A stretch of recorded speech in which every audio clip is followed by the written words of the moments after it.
प्यारे दर्शक बंधु, यह कथा वही सुन सकता है जिसके हृदय में केवल भय नहीं बल्कि सच्ची श्रद्धा, अटूट विश्वास और धर्म के प्रति पूर्ण समर्पण हो। यदि आज आप बुधवार के इस पावन दिन पर यह कथा सुन रहे हैं तो समझ लीजिए कि स्वयं विघ्नहर्ता भगवान गणेश जी ने आपको इस दिव्य श्रवण के लिए चुना है।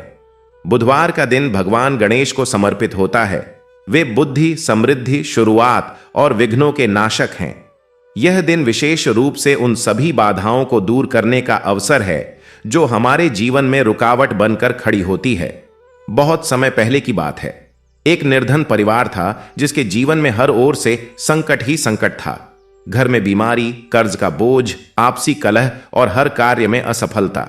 परिवार के सभी सदस्य निराश हो चुके थे, परंतु उस घर की एक वृद्ध दादी के हृदय में भगवान गणेश के प्रति अटूट श्रद्धा थी। एक बुधवार की सुबह वह पूरे परिवार को लेकर भगवान गणेश की मूर्ति के सामने बैठी और बोली, हे विघ्न हर्ता गणेश जी, यदि हमारे जीवन में यह कष्ट हमारे कर्मों का फल है तो हमें इन्हें सहन करने की शक्ति दीजिए, और यदि हमसे कोई भूल हुई है तो हमें क्षमा कर हमारे सभी विघ्नों का नाश कीजिए। उस दिन परिवार ने केवल पूजा ही नहीं की बल्कि अपने भीतर के भय, नकारात्मकता, आलस्य और निराशा को भी भगवान के चरणों में समर्पित कर दिया। उन्होंने सच्चे मन से संकल्प लिया कि वे मेहनत करेंगे, सत्य का मार्ग अपनाएंगे और कभी हार नहीं मानेंगे। कहते हैं धीरे धीरे उनके जीवन में परिवर्तन आने लगा। पिता की सेहत सुधरने लगी, कार्यों में सफलता मिलने लगी और घर में शांति एवं खुशहाली लौट आई, क्योंकि जहां सच्ची श्रद्धा, सच्चा प्रयास और भगवान गणेश का आशीर्वाद होता है वहां विघ्न टिक नहीं पाते।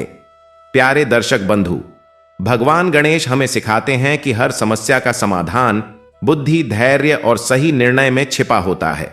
वे हमें यह भी प्रेरणा देते हैं कि किसी भी कार्य की शुरुआत उनसे प्रार्थना करके करें ताकि सफलता निश्चित हो। यदि आपके जीवन में भी बार बार रुकावटें आ रही हैं, यदि कार्य बनते बनते बिगड़ जाते हैं, यदि मन में चिंता और भय बना रहता है, तो इस बुधवार सच्चे मन से भगवान गणेश की पूजा कीजिए। अपने सभी कष्ट, बाधाएं और नकारात्मक विचार उनके चरणों में अर्पित कर दीजिए। प्यारे दर्शक बंधु, यदि आपके हृदय में भगवान गणेश के प्रति सच्ची श्रद्धा है तो ऐसी ही पावन, प्रेरणादायक और आध्यात्मिक कथाओं के लिए हमारे चैनल से जुड़े रहिए। यहां आपको हर दिन नई भक्ति कथाएं और दिव्य रहस्य सुनने को मिलेंगे। तो आइए श्रद्धा और विश्वास के साथ इस पावन कथा का शुभारंभ करते हैं। जय श्री गणेश। बहुत प्राचीन समय की बात है। एक छोटे से गांव के किनारे, जहां दूर दूर तक फैले खेत, कच्चे रास्ते और मिट्टी की झोपड़ियां ही लोगों की पहचान थीं, वहीं उस गांव के सबसे आखिरी छोर पर एक टूटी फूटी झोपड़ी में मोहन और उसकी पत्नी रत्ना रहते थे। उनका जीवन इतना साधारण और संघर्षों से भरा था कि हर दिन उनके लिए एक नई परीक्षा लेकर आता था। सुबह की पहली किरण के साथ ही मोहन अपनी आंखें खोलता, लेकिन उसके चेहरे पर कोई शिकायत नहीं होती। वह धीरे से उठता, अपनी पुरानी और फटी हुई धोती संभालता और बिना कुछ खाए ही काम की तलाश में निकल जाता। कभी उसे खेतों में मजदूरी मिल जाती तो कभी पूरे दिन भटकने के बाद भी खाली हाथ लौटना पड़ता। उधर रत्ना घर में बैठकर हर पल भगवान गणेश का नाम जपती रहती। उसकी आंखों में थकान तो होती, लेकिन विश्वास कभी कम नहीं होता था। दोनों का जीवन कठिन जरूर था, लेकिन उनके मन में भगवान गणेश के प्रति इतनी गहरी आस्था थी कि वे हर बुधवार को किसी भी हाल में पूजा अवश्य करते थे। चाहे घर में अनाज हो या न हो, चाहे शरीर में ताकत हो या न हो, उनकी श्रद्धा कभी डगमगाती नहीं थी। बुधवार का दिन आते ही उनके जीवन में एक अलग ही ऊर्जा आ जाती थी। मोहन सुबह सुबह पास की नदी के किनारे जाता और वहां से बहुत ही सावधानी से साफ मिट्टी लाता। उस मिट्टी को वह अपने हाथों से गूंथता और पूरे प्रेम से गणेश जी की छोटी सी मूर्ति बनाता। उसकी उंगलियों में कोई कला नहीं थी, लेकिन उसके दिल में जो भक्ति थी वही उस मूर्ति को जीवंत बना देती थी। रत्ना उस दौरान घर में जो कुछ भी उपलब्ध होता उससे पूजा की तैयारी करती। कई बार वह चूल्हे में बची हुई राख को हटाकर उसमें से थोड़ा सा कोयला निकालती और उसी से दीपक जलाती। कभी कुछ चावल के दाने मिल जाते तो वही भोग बन जाता और कभी सिर्फ पानी और गुड़ से ही भगवान को प्रसाद अर्पित कर देती। कई बार तो ऐसा भी हुआ कि घर में कुछ भी नहीं होता और वह खाली लोटे में जल भरकर ही भगवान के सामने रख देती और आंखें बंद करके कहती, हे विघ्नहर्ता, हमारे पास आपको देने के लिए कुछ नहीं है, लेकिन हमारा विश्वास और प्रेम हमेशा आपके चरणों में रहेगा। उस समय उसकी आवाज कांपती जरूर थी, लेकिन उसके विश्वास में जरा भी कमी नहीं होती थी। मोहन जब काम से लौटता तो दोनों मिलकर एक साथ बैठते और पूरे मन से गणेश जी की आराधना करते। उनके चेहरे पर भले ही भूख और थकान के निशान होते, लेकिन उनकी आंखों में सच्ची भक्ति की चमक साफ दिखाई देती थी। समय धीरे धीरे बीतता गया और एक दिन गांव पर ऐसा संकट आया जिसने सब कुछ बदल कर रख दिया। कई महीनों तक बारिश नहीं हुई, खेत सूख गए, फसलें बर्बाद हो गईं और लोगों के घरों में अनाज खत्म होने लगा। मोहन को काम मिलना पूरी तरह बंद हो गया। वह सुबह से शाम तक भटकता, लेकिन उसे कहीं भी काम नहीं मिलता। उसकी हालत दिन ब दिन कमजोर होती जा रही थी। रत्ना यह सब देखती तो उसका दिल टूट जाता, लेकिन वह फिर भी मोहन को हिम्मत देती और कहती, भगवान गणेश हमारी परीक्षा ले रहे हैं, हमें धैर्य रखना होगा। लेकिन हालात इतने खराब हो चुके थे कि एक दिन उनके घर में एक भी दाना नहीं बचा। उस दिन भी बुधवार था, सुबह का समय था और रत्ना चुपचाप बैठी थी। उसकी आंखों से आंसू बह रहे थे, लेकिन उसने अपने आंसुओं को पोंछा और दृढ़ स्वर में कहा, आज भी हम पूजा करेंगे, चाहे कुछ भी हो जाए। मोहन ने उसकी ओर देखा। उसकी आंखों में थकान और भूख साफ झलक रही थी, लेकिन उसने सिर हिलाया और बिना कुछ कहे नदी की ओर चल पड़ा। उसके कदम लड़खड़ा रहे थे, लेकिन उसका मन अडिग था। वह मिट्टी लेकर लौटा और जैसे तैसे उसने गणेश जी की मूर्ति बनाई। उस दिन उसकी उंगलियां कांप रही थीं, लेकिन उसके मन में एक ही भावना थी कि वह अपनी भक्ति में कोई कमी नहीं आने देगा। रत्ना ने एक लोटा जल रखा और दोनों ने मिलकर भगवान के सामने हाथ जोड़ दिए।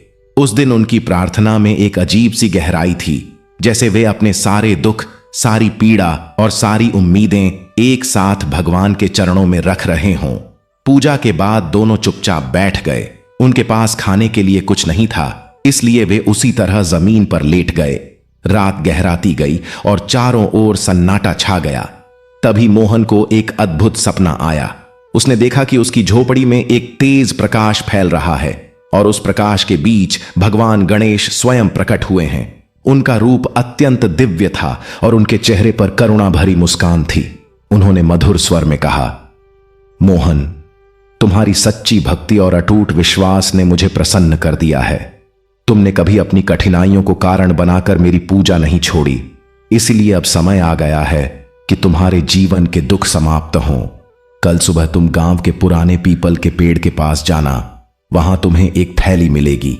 लेकिन याद रखना, उस धन का उपयोग केवल अपने लिए मत करना, बल्कि जरूरतमंदों की सहायता भी करना, तभी तुम्हारी खुशियां बनी रहेंगी। इतना कहकर भगवान गणेश अदृश्य हो गए और मोहन की नींद खुल गई। उसका दिल तेजी से धड़क रहा था। उसने तुरंत रत्ना को जगाया और अपना सपना बताया। रत्ना ने ध्यान से सब सुना और उसकी आंखों में आशा की किरण चमक उठी। उसने कहा, यह कोई साधारण सपना नहीं है, यह स्वयं बप्पा का आशीर्वाद है। हमें तुरंत वहां जाना चाहिए। दोनों सुबह होते ही उस पुराने पीपल के पेड़ के पास पहुंचे जहां अक्सर लोग पूजा करते थे। वहां पहुंचकर उन्होंने चारों ओर देखा और सचमुच पेड़ की जड़ों के पास एक पुरानी सी थैली रखी हुई थी। मोहन ने कांपते हाथों से उसे उठाया और जैसे ही उसने थैली खोली, उसके भीतर सोने के चमचमाते सिक्के दिखाई दिए। दोनों की आंखों से आंसू बहने लगे। वे समझ गए कि यह भगवान गणेश की कृपा है, लेकिन उन्होंने उसी क्षण यह निश्चय कर लिया कि वे इस धन का उपयोग केवल अपने लिए नहीं करेंगे, बल्कि दूसरों की भलाई के लिए भी करेंगे। धीरे धीरे उन्होंने अपने जीवन को सुधारना शुरू किया। उन्होंने सबसे पहले अपनी झोपड़ी को ठीक करवाया, फिर थोड़ा सा खेत खरीदा ताकि वे खुद मेहनत करके अपना पेट भर सकें। लेकिन उन्होंने कभी अपनी भक्ति को कम नहीं होने दिया। हर बुधवार को वे पहले की तरह ही मिट्टी से गणेश जी की मूर्ति बनाते और पूरे मन से पूजा करते। अब उनके पास भोग के लिए बहुत कुछ था, लेकिन वे आज भी सादगी से ही भगवान को प्रसाद चढ़ाते, क्योंकि उनके लिए भक्ति की सच्चाई सबसे महत्वपूर्ण थी। समय के साथ उनकी स्थिति बेहतर होती गई और वे गांव के अन्य लोगों की मदद करने लगे। कोई भूखा होता तो उसे भोजन देते, कोई गरीब होता तो उसकी सहायता करते। एक दिन गांव में एक बूढ़ा साधु आया जो बहुत कमजोर और भूखा था। लोग उसे देखकर नजरें फेर लेते थे, लेकिन मोहन और रत्ना उसे अपने घर ले आए। उन्होंने उसे प्रेम से भोजन कराया और आराम करने दिया। साधु ने उन्हें आशीर्वाद दिया और कहा, तुम्हारे घर में सच्ची भक्ति और सेवा का वास है। इतना कहकर वह अचानक वहां से गायब हो गया। मोहन और रत्ना समझ गए कि वह कोई साधारण साधु नहीं था, बल्कि स्वयं भगवान गणेश उनकी परीक्षा लेने आए थे। उस दिन के बाद उनका विश्वास और भी गहरा हो गया। उन्होंने जीवन भर अपनी भक्ति और सेवा को बनाए रखा और यह साबित कर दिया कि सच्चे मन से की गई पूजा कभी व्यर्थ नहीं जाती। भगवान अपने भक्तों की हर पुकार सुनते हैं और सही समय आने पर उनकी सहायता अवश्य करते हैं। और इस प्रकार मोहन और रत्ना का जीवन भगवान गणेश की कृपा से बदल गया और उनकी कहानी पूरे गांव में एक मिसाल बन गई कि सच्ची श्रद्धा और निस्वार्थ सेवा से हर कठिनाई को पार किया जा सकता है और भगवान हमेशा अपने सच्चे भक्तों के साथ रहते हैं। और अब उनकी इस कथा को सुनकर गांव के लोगों के मन में भी भगवान गणेश के प्रति श्रद्धा का बीज अंकुरित होने लगा था और उस छोटे से गांव में जहां कभी सूखे और अकाल की छाया पड़ी थी, वहां अब धीरे धीरे एक नई चेतना जाग रही थी। एक ऐसी चेतना जो भक्ति की शक्ति से उपजती है और जो जीवन के हर अंधेरे कोने को प्रकाश से भर देती है। और इस चेतना के केंद्र में थे मोहन और रत्ना, जिनके जीवन की यह गाथा केवल उनकी अपनी कहानी नहीं रही, बल्कि पूरे गांव की प्रेरणा बन गई थी। और जब भी कोई व्यक्ति निराश होता या जीवन में हार मानने की कगार पर खड़ा होता, तो गांव के बुजुर्ग उसे मोहन और रत्ना की कहानी सुनाते और कहते, देखो, उन दोनों ने जब सब कुछ खो दिया था, तब भी उन्होंने भगवान का हाथ नहीं छोड़ा और भगवान ने भी उनका हाथ नहीं छोड़ा, तो तुम क्यों हिम्मत हारते हो। और उस कहानी को सुनकर निराश व्यक्ति के मन में फिर से एक नई उमंग जाग उठती और वह सिर उठाकर जीवन के संघर्ष का सामना करने के लिए तैयार हो जाता।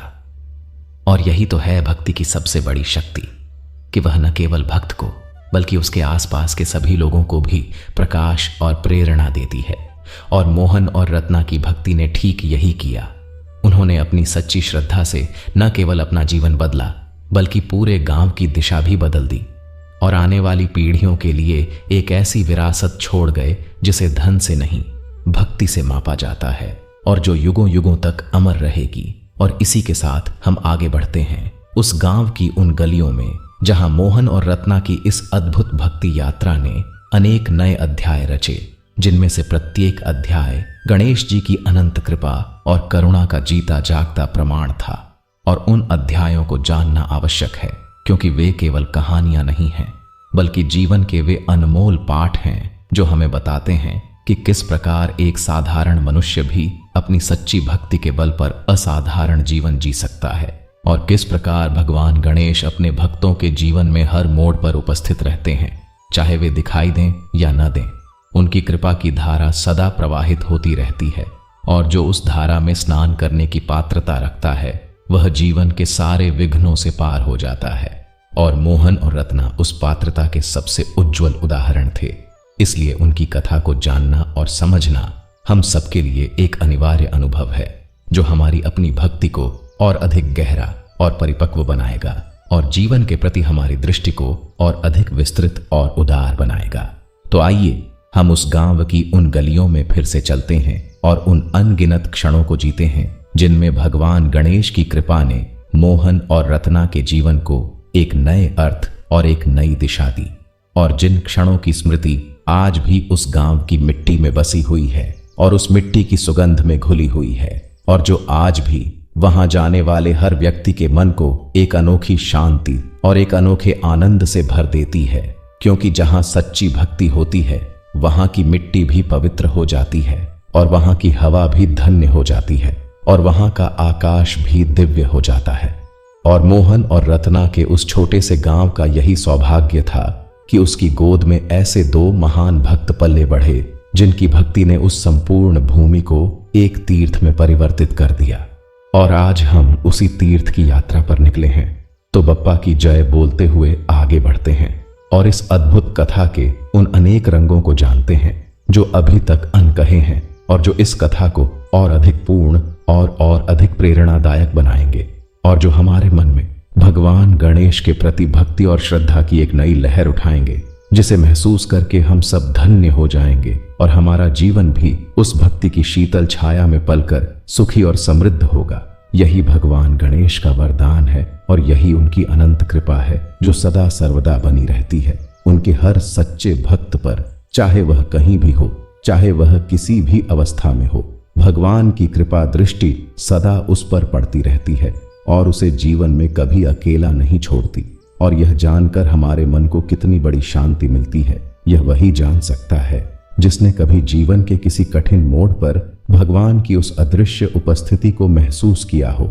और मोहन तथा रत्ना ने उस उपस्थिति को बार बार महसूस किया था, इसीलिए उनकी भक्ति में कभी कोई संदेह नहीं था, कोई प्रश्न नहीं था। केवल एक अटूट विश्वास था जो उनके जीवन की सबसे बड़ी संपदा था और जिसे कोई भी शक्ति उनसे छीन नहीं सकती थी। और अब आइए उस विश्वास की और उस भक्ति की उन परतों को एक एक करके खोलते हैं जो अभी तक ढकी हुई हैं और जिनके नीचे छुपे हैं वे अनमोल रत्न जो इस कथा को सच में एक महाकथा बनाते हैं। एक ऐसी महाकथा जो सुनने वाले के मन को छू जाती है और उसकी आत्मा को झकझोर देती है और उसे यह याद दिलाती है कि जीवन में सबसे महत्वपूर्ण चीज न धन है, न मान, न सम्मान, बल्कि सबसे महत्वपूर्ण है वह सच्ची भक्ति जो हमें भगवान से जोड़ती है और जो हमें जीवन के हर तूफान में एक मजबूत आधार देती है। और मोहन और रत्ना को यह आधार मिला था भगवान गणेश के चरणों में और उसी आधार पर उन्होंने अपने जीवन का वह महल खड़ा किया जो देखने में साधारण था, लेकिन जिसकी नींव इतनी मजबूत थी कि उसे कोई भी आंधी, कोई भी तूफान हिला नहीं सका। और वह महल आज भी खड़ा है उनकी स्मृतियों में, उनके गांव की मिट्टी में और उन सबके दिलों में जिन्होंने उनकी इस अद्भुत कथा को सुना और जिनके जीवन में इस कथा ने एक नई रोशनी जगाई। और उस रोशनी में उन्होंने अपने जीवन का रास्ता खोजा और आगे बढ़ते गए। और यही तो है एक सच्ची भक्ति कथा की सबसे बड़ी शक्ति कि वह केवल सुनाई नहीं जाती बल्कि जी जाती है और जिया जाती है और जीवन को बदल देती है। और इसीलिए आज हम यहाँ हैं इस कथा को सुनने के लिए और इससे प्रेरणा लेने के लिए और अपने जीवन को भी उस भक्ति के रंग में रंगने के लिए जो मोहन और रत्ना ने अपने पूरे जीवन में जिया और जो आज भी उनकी इस कथा के माध्यम से हमारे पास आता है और हमें पुकारता है और कहता है, आओ इस भक्ति की राह पर चलो और देखो कि जीवन कितना सुंदर हो जाता है जब भगवान गणेश की कृपा तुम्हारे साथ होती है। और यह आमंत्रण हम सबके लिए है, चाहे हम किसी भी जाति के हों, चाहे हम किसी भी कुल के हों, चाहे हम किसी भी अवस्था में हों। भगवान गणेश का दरवाजा सबके लिए खुला है और उनकी कृपा सबके लिए उपलब्ध है। बस हमें अपना मन और अपना हृदय उनके सामने खोलना होगा और उनके चरणों में अपनी सच्ची श्रद्धा अर्पित करनी होगी। और फिर देखिए किस प्रकार वे हमारे जीवन को बदल देते हैं, किस प्रकार वे हमारे विघ्नों को हरते हैं और किस प्रकार वे हमें उस परम आनंद की ओर ले जाते हैं जो जीवन का सबसे बड़ा लक्ष्य है और जिसे पाने के लिए हम सब इस संसार में आए हैं। और उस लक्ष्य तक पहुंचने का सबसे सरल और सबसे सुंदर रास्ता है भक्ति का रास्ता। और मोहन और रत्ना ने वही रास्ता चुना था और वे उस लक्ष्य तक पहुंचे भी थे। इसलिए उनकी कथा आज भी प्रासंगिक है, आज भी प्रेरणादायक है और आज भी उतनी ही शक्तिशाली है जितनी उस युग में थी जब वे इस धरती पर थे और अपनी भक्ति से इस धरती को धन्य कर रहे थे। तो आइए अब हम उनकी इस महाकथा के उस विशाल समुद्र में गोता लगाते हैं और उसकी गहराइयों में उन अनमोल रत्नों को खोजते हैं जो हमारे जीवन को समृद्ध और सार्थक बना सकते हैं और जो हमें भगवान गणेश की उस अनंत कृपा का अनुभव करा सकते हैं जो सदा से है और सदा रहेगी और जो हर सच्चे भक्त के जीवन में एक न एक दिन अवश्य प्रकट होती है, जैसे वह मोहन और रत्ना के जीवन में प्रकट हुई थी और जैसे वह आपके और हमारे जीवन में भी प्रकट हो सकती है यदि हम अपने मन को पवित्र रखें और अपनी भक्ति को सच्ची रखें और भगवान पर अपना विश्वास कभी न टूटने दें।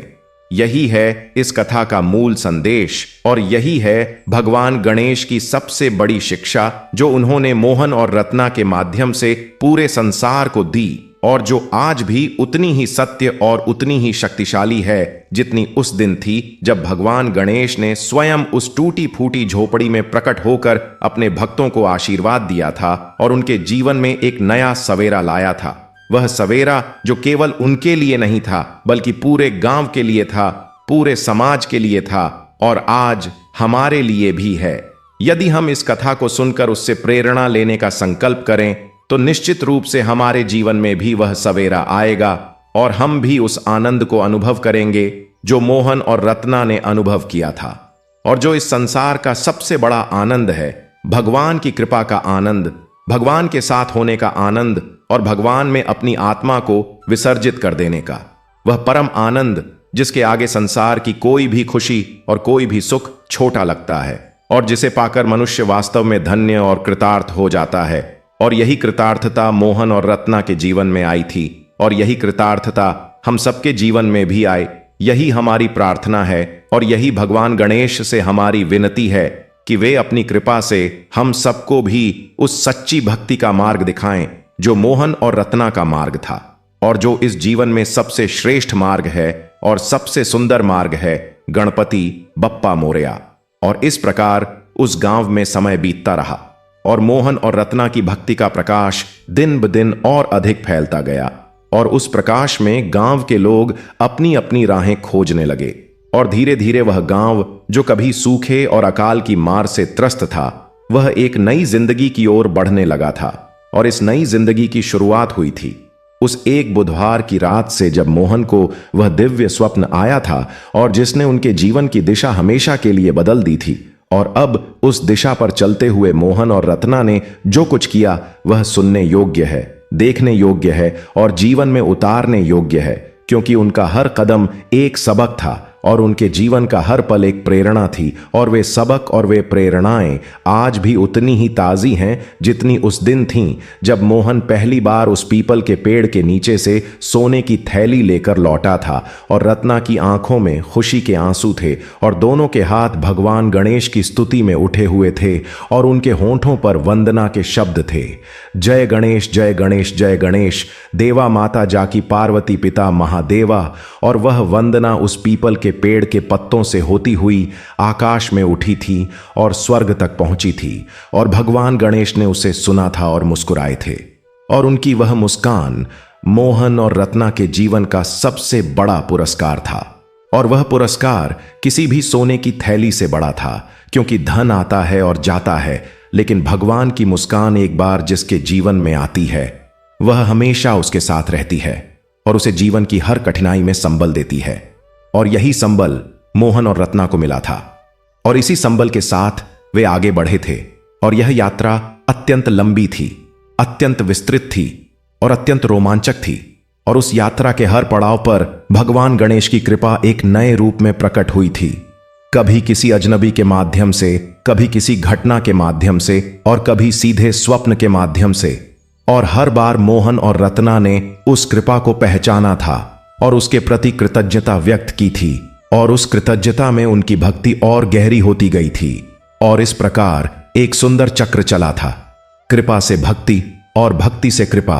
और इस चक्र ने उनके जीवन को एक ऐसे आनंद से भर दिया था जिसका वर्णन शब्दों में करना संभव नहीं है, लेकिन जिसे महसूस किया जा सकता है यदि हम भी उस चक्र में प्रवेश करने का साहस करें और अपनी भक्ति को सच्चा और निस्वार्थ बनाएं और भगवान गणेश के चरणों में अपना सर्वस्व समर्पित कर दें और फिर देखें कि वे हमारे जीवन में क्या क्या चमत्कार करते हैं और किस प्रकार हमारे जीवन को एक महाकाव्य में बदल देते हैं, जिसे पढ़कर और सुनकर आने वाली पीढ़ियां प्रेरणा लें और भगवान का नाम लें और इस संसार में भक्ति का प्रकाश फैलाएं। यही तो है जीवन का सबसे बड़ा उद्देश्य और यही तो है भगवान गणेश की सबसे बड़ी इच्छा कि उनके भक्त सुखी रहें, समृद्ध रहें और भक्ति के मार्ग पर अडिग रहें। और इसीलिए वे बार बार अपने भक्तों की परीक्षा लेते हैं, क्योंकि वे जानते हैं कि परीक्षा में खरा उतरने के बाद ही सोने की असली चमक सामने आती है। और मोहन और रत्ना उस परीक्षा में खरे उतरे थे।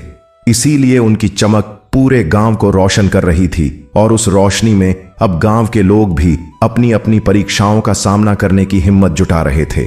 और यह सब हुआ था उस एक भक्त दंपत्ति की वजह से, जिन्होंने साबित किया था कि एक इंसान की सच्ची भक्ति पूरे समाज को बदल सकती है और इतिहास की दिशा बदल सकती है। और यही है भक्ति की सबसे बड़ी विशेषता और यही है उसकी सबसे बड़ी महिमा। जय गणेश, जय गणेश, जय गणेश देवा। और इस जयकार के साथ हम आगे बढ़ते हैं उस कथा को और अधिक विस्तार से जानने के लिए, जो अभी खत्म नहीं हुई है बल्कि अभी तो शुरू ही हुई है, और जिसके आगे के अध्याय और भी रोमांचक और भी प्रेरणादायक हैं, और जिन्हें सुनकर आपका मन भक्ति से ओतप्रोत हो जाएगा और आपकी आत्मा को एक गहरी शांति मिलेगी और आप भी मन ही मन कहेंगे कि जय हो गणेश जी की, जय हो उस अनंत शक्ति की जो इस सृष्टि का संचालन करती है और जो अपने भक्तों के जीवन में हर पल मौजूद रहती है और उन्हें कभी अकेला नहीं छोड़ती। और यही विश्वास लेकर हम आगे चलते हैं और इस कथा के उन अनगिनत रंगों को देखते हैं जो अब भी सामने आने बाकी हैं और जो इस कथा को एक संपूर्ण और एक अविस्मरणीय अनुभव बनाएंगे और जो हमारे मन पर गहरी छाप छोड़ेंगे और हमें जीवन भर याद रहेंगे और हमें हर कठिन पल में यह याद दिलाएंगे कि हम अकेले नहीं हैं। भगवान गणेश हमारे साथ हैं और वे हमें हमेशा राह दिखाएंगे। बस हमें अपनी भक्ति बनाए रखनी है और अपना विश्वास कायम रखना है और फिर सब कुछ ठीक हो जाएगा।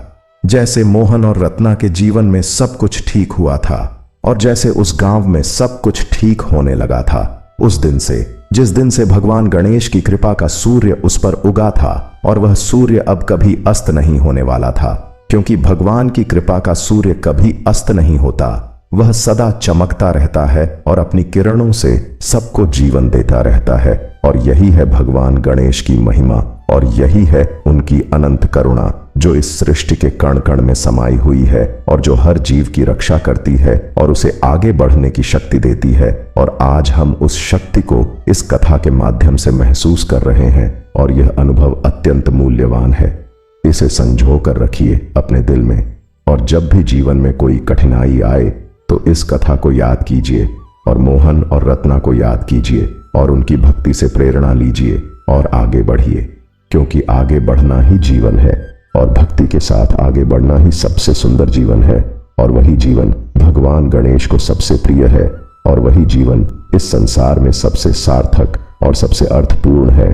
और यही सीख लेकर हम आगे चलते हैं इस महाकथा के अगले और भी गहरे अध्यायों की ओर जो हमारी प्रतीक्षा कर रहे हैं और जो हमें और भी बहुत कुछ सिखाएंगे और बताएंगे और जिनसे हम और भी समृद्ध होकर निकलेंगे इस भक्ति यात्रा से। और गणपति बप्पा की असीम कृपा हम सब पर बनी रहे, यही प्रार्थना है। और इसी प्रार्थना के साथ हम उस कथा को आगे बढ़ाते हैं जो अभी बहुत लंबी है, बहुत विस्तृत है और बहुत गहरी है, और जिसे सुनते सुनते आप पाएंगे कि आपका मन कब भक्ति में डूब गया आपको पता ही नहीं चलेगा। और यही तो है एक सच्ची कथा की पहचान कि वह आपको अपने साथ बहा ले जाती है उस दिव्य संसार में जहां भगवान की कृपा का राज होता है और जहां भक्त और भगवान के बीच का वह अटूट और अनंत संबंध जीवंत रूप में दिखाई देता है। और उसे देखकर मन को एक अलौकिक आनंद मिलता है जो इस संसार में और कहीं नहीं मिलता, केवल भक्ति में मिलता है और केवल भगवान के चरणों में मिलता है। और मोहन और रत्ना को वह आनंद मिला था और आज इस कथा के माध्यम से वह आनंद हमारे पास भी आ रहा है। तो आइए उसे स्वीकार करें और अपने जीवन को उसकी आभा से रोशन करें और जय बोलें, गणपति बप्पा की जय बोलें, उस विघ्नहर्ता की जो अपने भक्तों के सारे विघ्न हरता है और जो इस संसार में प्रथम पूज्य है और जिसके बिना कोई भी शुभ कार्य पूर्ण नहीं होता और जिसकी कृपा के बिना जीवन का कोई भी मार्ग सुगम नहीं होता। और इसीलिए हम उनका नाम लेते हैं और उनकी इस अद्भुत कथा को सुनते हैं और उनके चरणों में अपना सिर झुकाते हैं और उनसे प्रार्थना करते हैं कि वे हमारे जीवन में भी उसी प्रकार उपस्थित रहें जैसे वे मोहन और रत्ना के जीवन में उपस्थित थे, और हमें भी उसी भक्ति और उसी विश्वास की शक्ति दें जो उन दोनों को मिली थी और जिसने उनके जीवन को एक चमत्कार में बदल दिया था और जो आज भी इस गांव की मिट्टी में जिंदा है और जो आज इस कथा के माध्यम से हम सबके पास आई है, तो इसे ग्रहण करें और धन्य हों।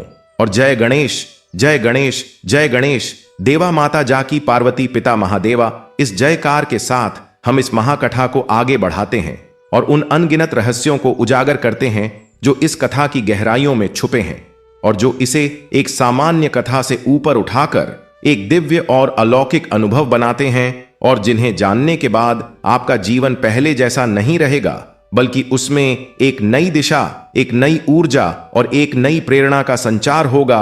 और वह संचार भगवान गणेश की इसी अनंत कृपा से होगा जो इस कथा में प्रवाहित हो रही है और जो हर सुनने वाले तक पहुंच रही है और उनके जीवन को स्पर्श कर रही है और उन्हें एक नई राह दिखा रही है। और यही है इस कथा का उद्देश्य, और यही है इसकी सार्थकता, और यही है इसकी वह शक्ति जो इसे एक महाकथा बनाती है। एक ऐसी महाकथा जो युगों तक जीवित रहती है और जो हर युग में नई प्रासंगिकता के साथ सामने आती है और मनुष्य को उसके जीवन के सबसे गहरे और सबसे महत्वपूर्ण सत्यों से परिचित कराती है।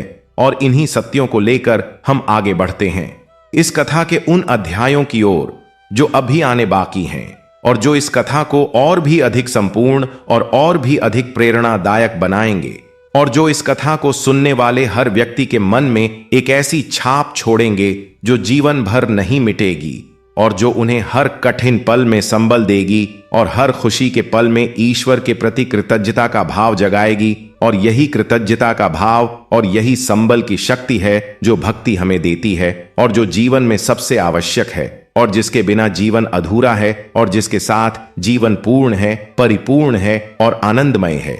और यही सिखाया था मोहन और रत्ना ने अपने जीवन से, और यही सिखाती है यह महाकथा हम सबको। और यही है भगवान गणेश का वह अनमोल उपहार जो उन्होंने इस कथा के माध्यम से हम सबको दिया है, और जिसे हम कृतज्ञता के साथ स्वीकार करते हैं और आगे बढ़ते हैं इस दिव्य यात्रा पर जो अभी जारी है, और जो बहुत लंबी है और बहुत खूबसूरत है और बहुत प्रेरणादायक है। तो चलिए बिना रुके आगे बढ़ते हैं और इस कथा के उन सुनहरे पन्नों को पलटते हैं जिन पर भगवान गणेश की अनंत कृपा की कहानी लिखी हुई है, और जिसे पढ़कर और सुनकर हम सब धन्य होंगे, और हमारा जीवन भी धन्य होगा, और हमारे घर परिवार भी धन्य होंगे, और हमारा समाज भी धन्य होगा। और यह सारी धन्यता आएगी उस एक सच्ची भक्ति से जो मोहन और रत्ना ने जगाई थी, और जो आज इस कथा के माध्यम से हम सबके जीवन में जाग रही है और जगती रहेगी, और हमें प्रकाशित करती रहेगी, और हमें आगे बढ़ाती रहेगी, और हमें जीवन की हर कठिनाई से पार कराती रहेगी। क्योंकि भगवान गणेश की कृपा का यही स्वभाव है, और यही उनकी महिमा है, और यही उनका वरदान है जो सदा सर्वदा बना रहता है, और जो हर सच्चे भक्त के जीवन में एक न एक दिन अवश्य प्रकट होता है, जैसे वह मोहन और रत्ना के जीवन में प्रकट हुआ था, और जैसे वह आपके जीवन में भी प्रकट होगा यदि आप भी उसी सच्चाई और उसी निष्ठा के साथ भगवान गणेश की आराधना करें जो मोहन और रत्ना ने की थी, और जो उनकी इस महाकथा का मूल संदेश है, और जो आज हम सबके सामने है, एक खुले आमंत्रण के रूप में उस भक्ति मार्ग पर चलने का आमंत्रण जो इस जीवन का सबसे श्रेष्ठ मार्ग है और सबसे आनंददायक मार्ग है, और जो हमें उस परम लक्ष्य तक ले जाता है जो इस जीवन की सबसे बड़ी सार्थकता है, और जिसे पाकर मनुष्य वास्तव में मनुष्य बनता है और अपने जन्म को सफल बनाता है, और भगवान के उस दिव्य परिवार का सदस्य बनता है जिसका कोई अंत नहीं है, और जिसमें एक बार शामिल होने के बाद फिर कभी अकेलापन नहीं होता, और फिर कभी डर नहीं होता, और फिर कभी निराशा नहीं होती। केवल होती है तो वह अनंत आनंद की अनुभूति जो जीवन को एक उत्सव बना देती है, और जो हर पल को एक उपहार बना देती है, और जो इस संसार को एक सुंदर बगीचा बना देती है जिसमें भक्ति के फूल खिलते हैं और जिनकी सुगंध से सारा जगत महकता है। और यही है वह जगत जिसमें मोहन और रत्ना रहते थे, और जिसे उन्होंने अपनी भक्ति से निर्मित किया था, और जिसमें वे जीवन भर आनंद से रहे, और जिसकी स्मृति आज भी उस गांव में जीवित है।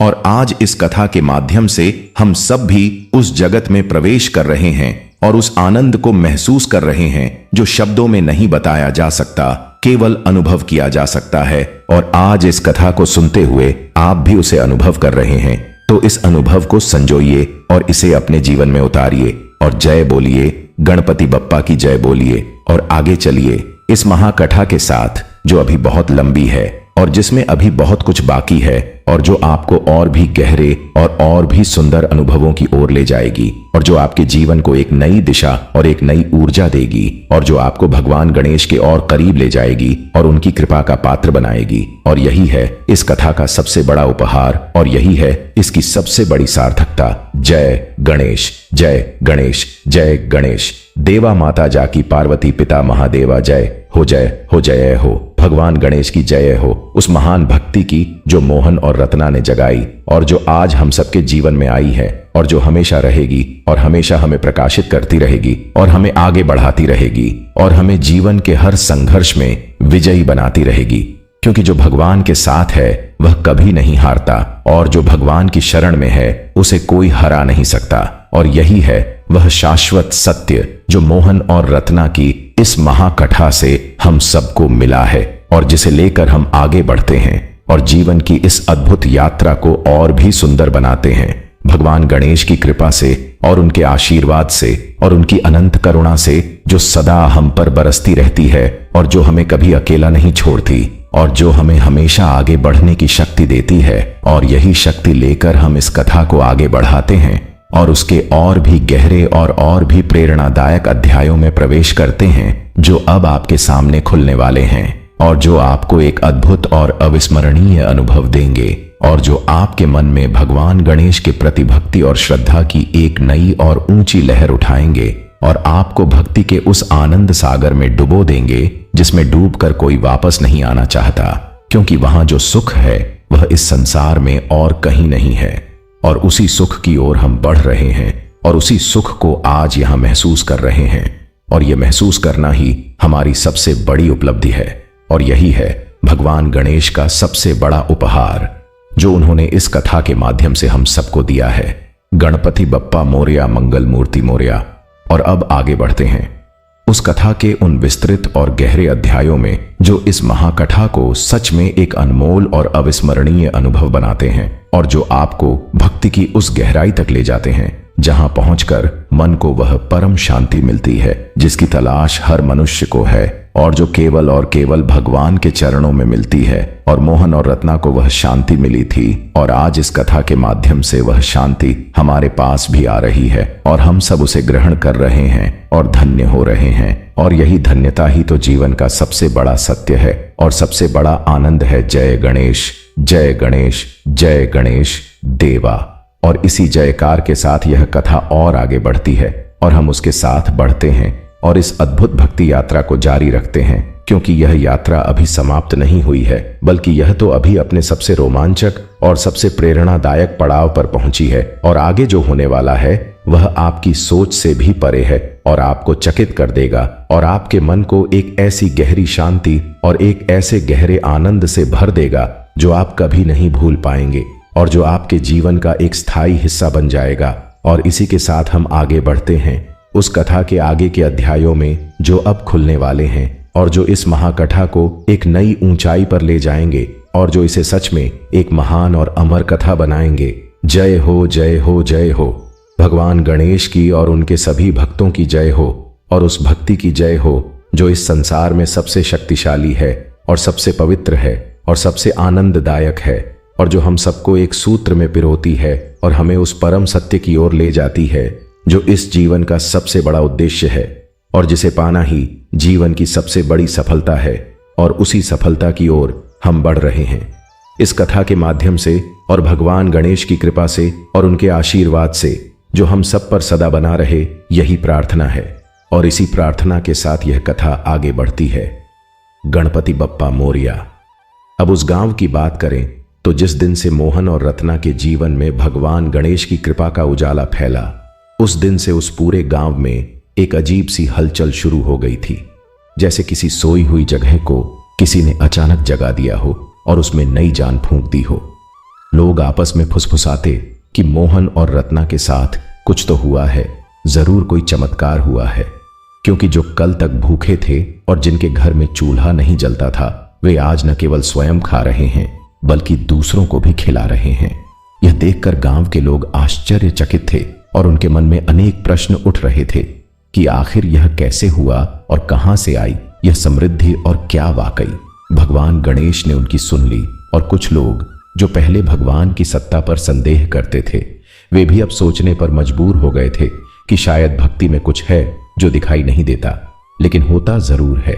और यह विचार उनके मन में एक बीज की तरह पड़ा था जो धीरे धीरे अंकुरित होने लगा था।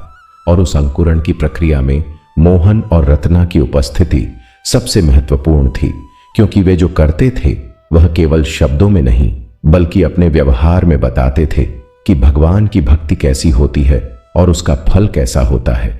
और इसीलिए उनकी बात लोगों के दिल तक पहुंचती थी और उनका आचरण लोगों को प्रेरित करता था।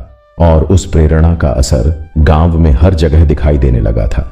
गांव के उत्तरी छोर पर एक परिवार रहता था जिसका मुखिया था रामलाल। वह एक कठोर स्वभाव का व्यक्ति था जिसे भगवान की पूजा से कोई लेना देना नहीं था। वह कहता था कि जो हाथ से कमाओ वही तुम्हारा है, भगवान कुछ नहीं देते, यह सब ढोंग है और पाखंड है। उसकी पत्नी सुशीला बहुत धार्मिक स्वभाव की थी और वह हर बुधवार को व्रत रखती थी और भगवान गणेश की पूजा करती थी। लेकिन रामलाल उसे देखकर मुंह बिचकाता और कहता, जाओ करो अपनी पूजा पाठ, मुझे तो इस सबसे कोई उम्मीद नहीं है। लेकिन सुशीला ने कभी हार नहीं मानी। वह चुपचाप अपनी पूजा करती रहती और मन ही मन भगवान से प्रार्थना करती कि उसके पति के मन में भी कभी भक्ति की भावना जागे। और एक दिन हुआ कुछ ऐसा कि रामलाल के जीवन में एक बड़ा संकट आया। उसके खेत में किसी अज्ञात बीमारी से सारी फसल बर्बाद हो गई और एक ही रात में वह सब कुछ खो बैठा जो उसने महीनों की मेहनत से उगाया था। उस रात रामलाल बहुत टूट गया था। वह घर के बाहर बैठा था और आसमान की ओर देख रहा था। उसकी आंखों में आंसू थे और मन में एक गहरी बेचैनी थी। तभी सुशीला बाहर आई और उसके पास बैठ गई और बोली, अब क्या करोगे? रामलाल ने कहा, कुछ समझ नहीं आता, इतनी मेहनत बेकार हो गई। सुशीला ने धीरे से कहा, मैं तो पहले से कह रही हूं कि एक बार मन से बप्पा को याद करो, लेकिन तुम मानते नहीं। रामलाल ने पहले तो कुछ नहीं कहा, लेकिन उस रात उसके मन में कुछ बदला था। उसने सोचा कि मोहन और रत्ना पहले कितने गरीब थे और आज कितने खुश हैं, और उनके चेहरे पर वह शांति है जो धन से नहीं आती। तो शायद वाकई कुछ है इस भक्ति में जो मुझे दिखाई नहीं दे रहा। और उस रात पहली बार रामलाल के मन में एक नरमाई आई और उसने मन ही मन भगवान गणेश से माफी मांगी और कहा, हे बप्पा, अगर तुम सच में हो तो मुझे माफ करो। मैंने तुम्हें नहीं माना, लेकिन अब मैं एक बार विश्वास करना चाहता हूं।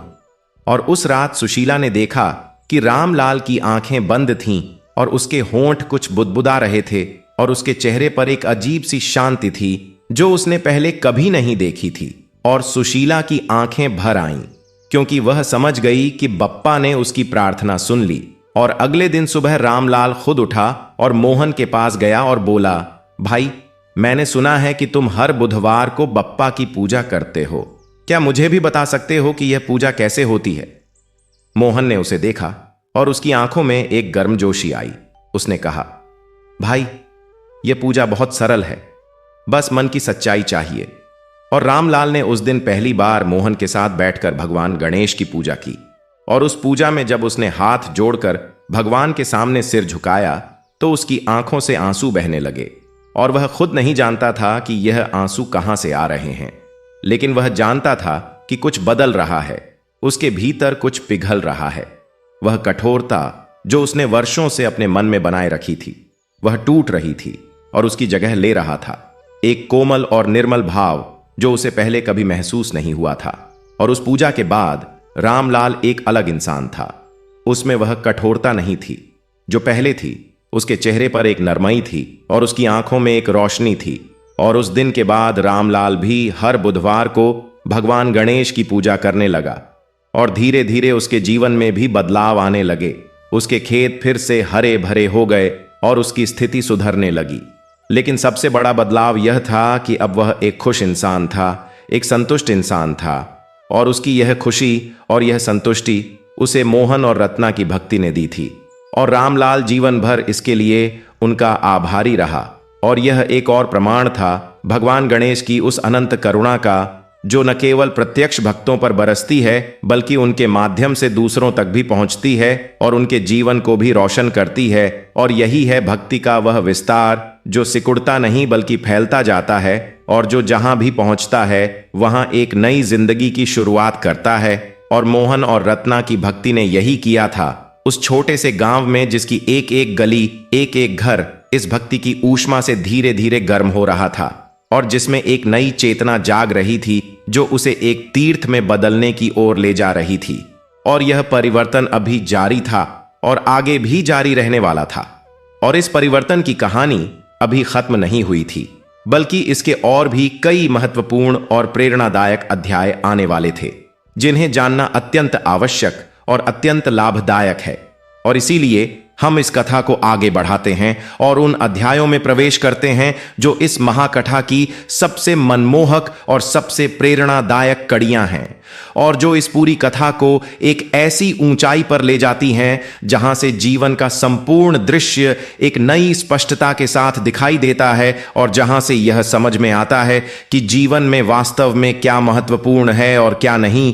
और इस समझ को लेकर हम आगे बढ़ते हैं और इस महाकथा के उन सुनहरे पन्नों को पलटते हैं जिन पर भगवान गणेश की अनंत कृपा की स्याही से लिखी हुई वे इबारतें हैं जो जीवन को एक नया अर्थ और एक नई दिशा देती हैं और जो हम सबके लिए एक महान उपहार हैं।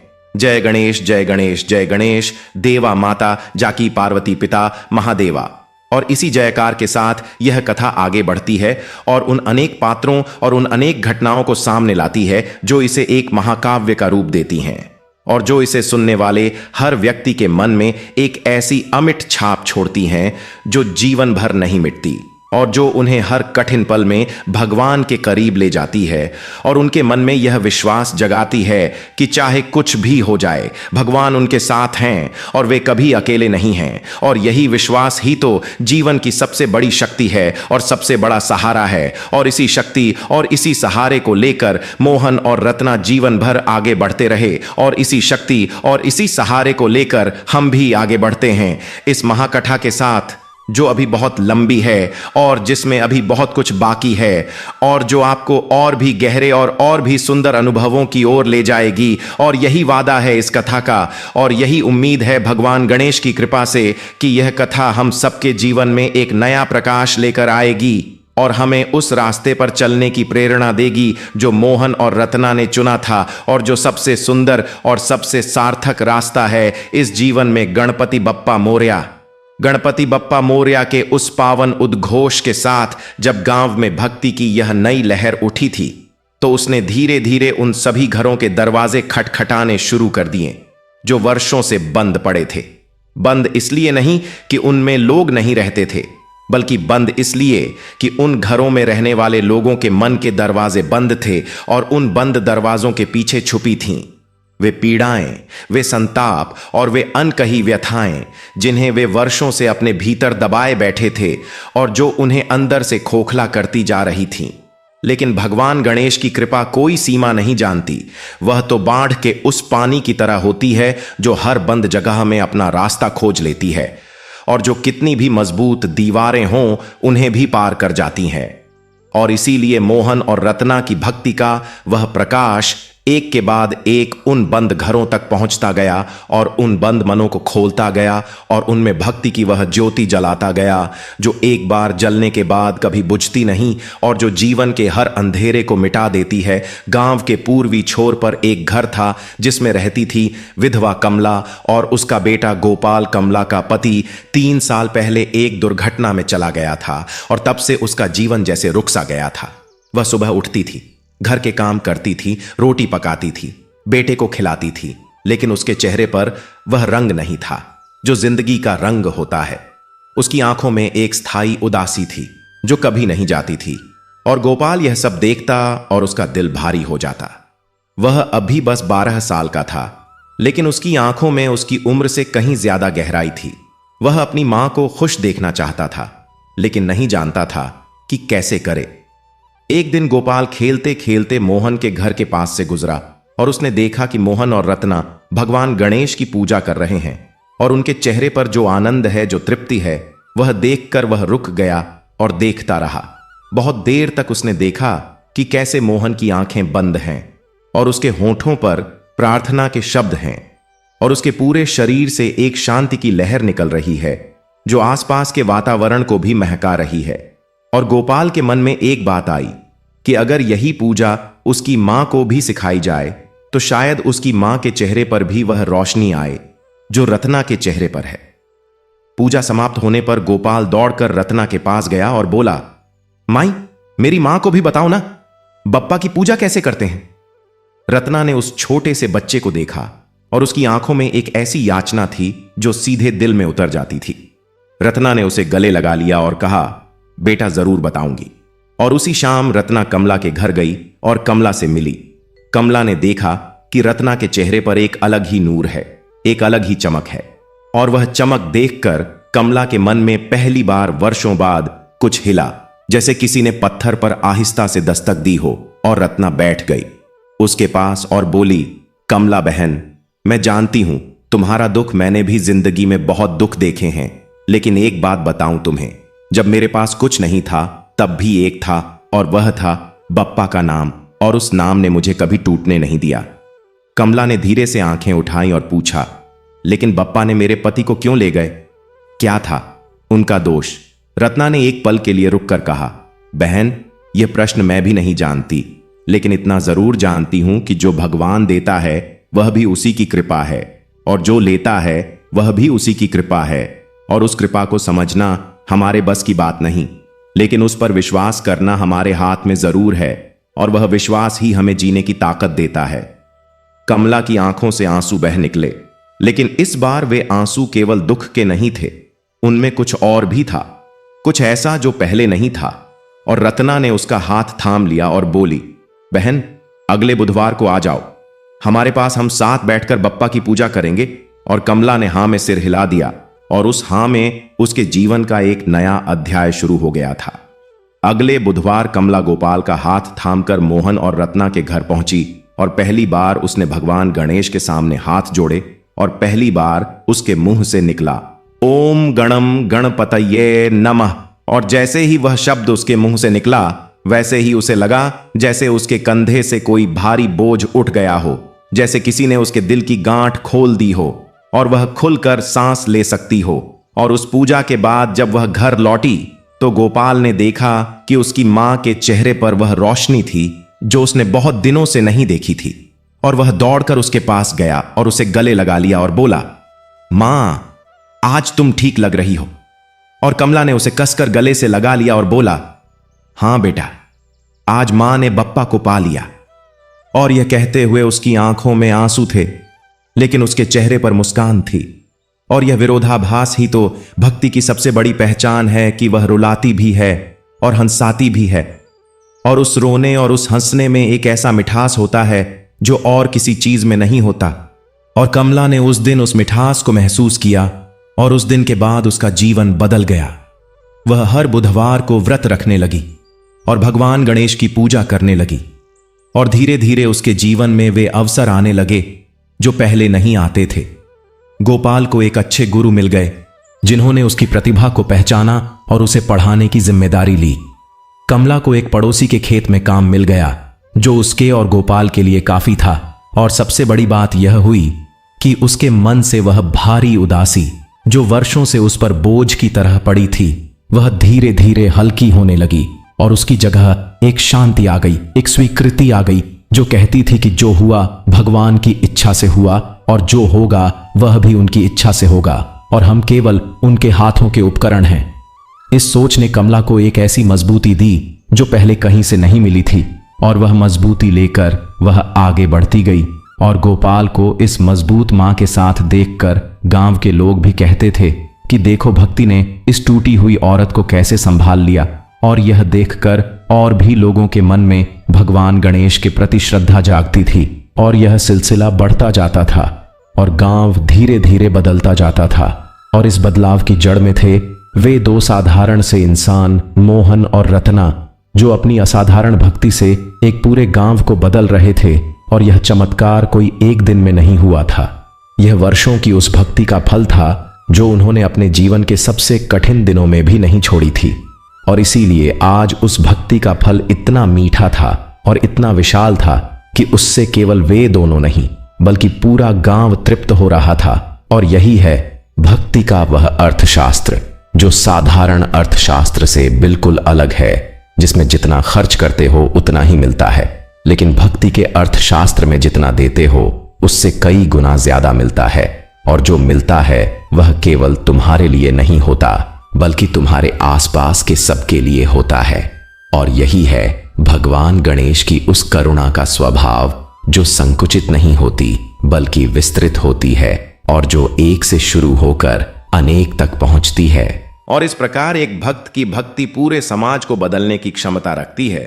और मोहन और रत्ना इसके सबसे उज्जवल उदाहरण थे। और उनकी यह गाथा इसी सत्य को बार बार और हर बार नए रूप में हमारे सामने रखती है ताकि हम समझें और स्वीकार करें और अपने जीवन में उतारें उस भक्ति को जो सबसे बड़ी शक्ति है और जो सबसे बड़ा वरदान है इस जीवन में। और अब इस कथा में एक और महत्वपूर्ण पात्र का प्रवेश होता है जिसके बारे में जानना अत्यंत आवश्यक है, क्योंकि यह पात्र इस कथा को एक नई गहराई और एक नई ऊंचाई देता है। वह पात्र था गांव का सबसे धनी व्यक्ति सेठ धनपत राय, जो गांव के बीचों बीच एक विशाल हवेली में रहता था और जिसके पास धन की कोई कमी नहीं थी, लेकिन जिसके जीवन में वह शांति नहीं थी जो एक गरीब भक्त के जीवन में होती है। धनपत राय ने अपना सारा जीवन धन कमाने में लगाया था और उसके पास बहुत कुछ था, बड़े खेत, बड़े मकान, नौकर चाकर, लेकिन उसके घर में हंसी नहीं थी, प्रेम नहीं था और शांति तो बिल्कुल नहीं थी। उसके 2 बेटे थे जो आपस में हमेशा झगड़ते रहते थे और उसकी पत्नी मालती अक्सर बीमार रहती थी और धनपत राय खुद रात को सो नहीं पाता था क्योंकि उसे हमेशा यह चिंता रहती थी कि उसका धन कम न हो जाए, उसका व्यापार ठप न हो जाए, कोई उसे धोखा न दे जाए।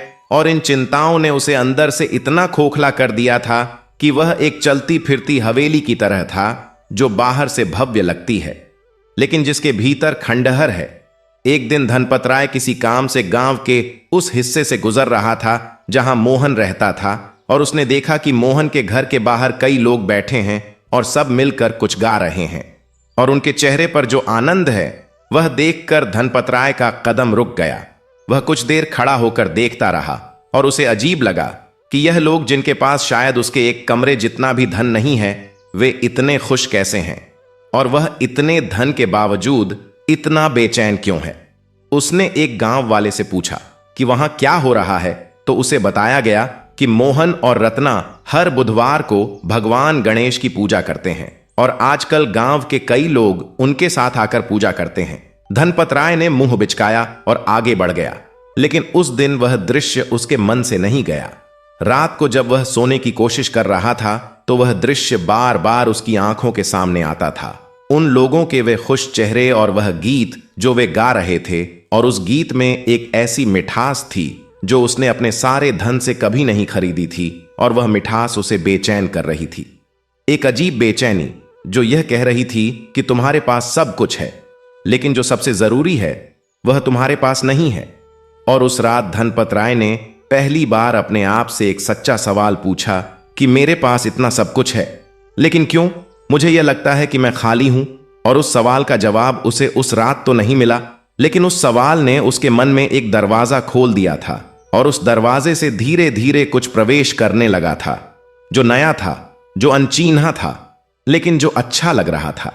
कुछ दिनों बाद धनपत राय को पता चला कि उसका एक बड़ा व्यापार ठप हो गया है और उसे भारी नुकसान हुआ है। यह सुनकर वह बहुत परेशान हो गया और उसकी पत्नी मालती की तबीयत भी और बिगड़ गई और इधर उसके दोनों बेटों का झगड़ा भी बढ़ गया। और एक रात धनपत राय अपनी हवेली के ऊपरी कमरे में बैठा था और उसे लग रहा था कि सब कुछ बिखर रहा है। सब कुछ जो उसने इतने वर्षों में बनाया था वह एक एक करके टूट रहा है। और उस क्षण उसे पता नहीं क्यों मोहन की याद आई और उसे याद आया वह दृश्य जो उसने उस दिन देखा था। और उसे लगा कि जाऊं मोहन के पास और पूछूं कि वह कैसे इतना शांत रहता है उस गरीबी में भी। और उसी रात धनपत राय उठा और मोहन के घर की ओर चल पड़ा। यह उसके जीवन का एक असामान्य कदम था क्योंकि वह सेठ धनपत राय था जो किसी के पास नहीं जाता था।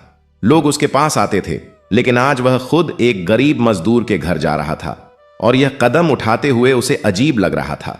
लेकिन वह रुका नहीं, क्योंकि उसके मन की कोई गहरी आवाज कह रही थी कि जा और सुन और समझ जो तूने अब तक नहीं सुना और नहीं समझा।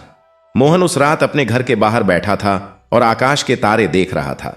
जब उसने धनपत राय को आते देखा तो वह हैरान हो गया, लेकिन उसने कोई प्रश्न नहीं किया, बस उठा और कहा, आइए सेठ जी बैठिए। धनपत राय बैठ गया और कुछ देर चुप रहा, फिर बोला, मोहन, मुझे नहीं आता यह सब भगवान भगवान वाला, लेकिन मुझे यह बताओ कि तुम इतने शांत कैसे रहते हो, जबकि तुम्हारे पास तो मेरी तरह कुछ भी नहीं है। मोहन ने एक पल सोचा और फिर बोला, सेठ जी, आपके पास बहुत कुछ है, यह सच है, लेकिन जो सबसे जरूरी चीज है वह शायद कहीं छूट गई है। धनपत राय ने पूछा, वह क्या चीज है? मोहन बोला, भरोसा सेठ जी, भरोसा कि जो है वह काफी है और जो नहीं है वह भगवान देंगे। जब देने का समय होगा और यह भरोसा जब आ जाता है तो मन को शांति मिलती है, और जब मन शांत होता है तो जीवन में सुख आता है, चाहे धन हो या ना हो। धनपत राय ने उसकी बात सुनी और उसके मन में कुछ हिला। वह बोला, लेकिन मैंने तो कभी भगवान को माना नहीं, तो वे मेरी सुनेंगे क्यों? मोहन ने मुस्कुराते हुए कहा, सेठ जी, भगवान गणेश सबके भगवान हैं। वे यह नहीं देखते कि तुमने पहले उन्हें माना था या नहीं, वे तो बस यह देखते हैं कि अभी तुम्हारे दिल में सच्चाई है या नहीं, और अगर है तो वे तुम्हारी जरूर सुनेंगे। धनपत राय की आंखें भर आईं और उस रात पहली बार इस कठोर और व्यवसायी व्यक्ति के मन में कुछ पिघला और वह बोला, मोहन, अगले बुधवार को मुझे भी अपनी पूजा में शामिल करोगे? मोहन ने कहा, जरूर सेठ जी, भगवान का दरवाजा सबके लिए खुला है। और अगले बुधवार को धनपत राय आया और उसने पहली बार भगवान गणेश के सामने हाथ जोड़े, और जब उसने आंखें बंद की और मन ही मन भगवान से बात की तो उसे खुद हैरानी हुई कि उसकी आंखों से आंसू बह रहे थे। वह नहीं समझ पाया कि यह क्यों हुआ, लेकिन उस रोने के बाद उसे एक ऐसा हल्कापन महसूस हुआ जो उसने बरसों से महसूस नहीं किया था। जैसे कोई भारी पत्थर जो उसके सीने पर रखा था वह हट गया हो और वह खुलकर सांस ले सके। और उस पूजा के बाद धनपत राय का जीवन बदलने लगा। पहले उसने अपने दोनों बेटों को बुलाया और उनसे कहा कि झगड़ना बंद करो और मिलकर रहो, क्योंकि जो भगवान ने दिया है वह सबका है और किसी एक का नहीं। बेटों ने हैरानी से अपने पिता को देखा, क्योंकि यह वे पिता नहीं थे जो वे जानते थे। ये कोई और थे, एक नरम और प्रेमी पिता जो पहले कभी नहीं दिखे थे। फिर धनपत राय ने अपनी पत्नी मालती के लिए अच्छे वैद्य बुलाए और उसके उपचार में जी जान लगा दिया, और मालती धीरे धीरे स्वस्थ होने लगी। और सबसे बड़ा बदलाव यह आया कि धनपत राय ने अपने धन का एक हिस्सा गांव के गरीबों की सहायता के लिए लगाना शुरू किया। उसने उन लोगों की मदद की जिन्हें खेती के लिए बीज नहीं थे, जिनके बच्चों के पास स्कूल की किताबें नहीं थीं, जिनके घर में कोई बीमार था और इलाज के लिए पैसे नहीं थे। और जब उसने यह सब करना शुरू किया तो उसने पाया कि उसके भीतर एक ऐसा सुख है जो उसे पहले कभी अनुभव नहीं हुआ था। वह सुख जो दूसरों को देने से मिलता है और जो लेने से कभी नहीं मिलता। और वह सुख उसे भगवान गणेश की कृपा से मिला था, जो उस तक पहुंची थी मोहन और रत्ना के माध्यम से। और यह देखकर गांव के लोग हैरान थे कि सेठ धनपत राय, जो पहले इतना कंजूस था कि एक पैसे के लिए घंटों सोचता था, वह आज इतना दानी और इतना उदार कैसे हो गया। और जो लोग पहले उसकी आलोचना करते थे वे अब उसकी तारीफ करते थे।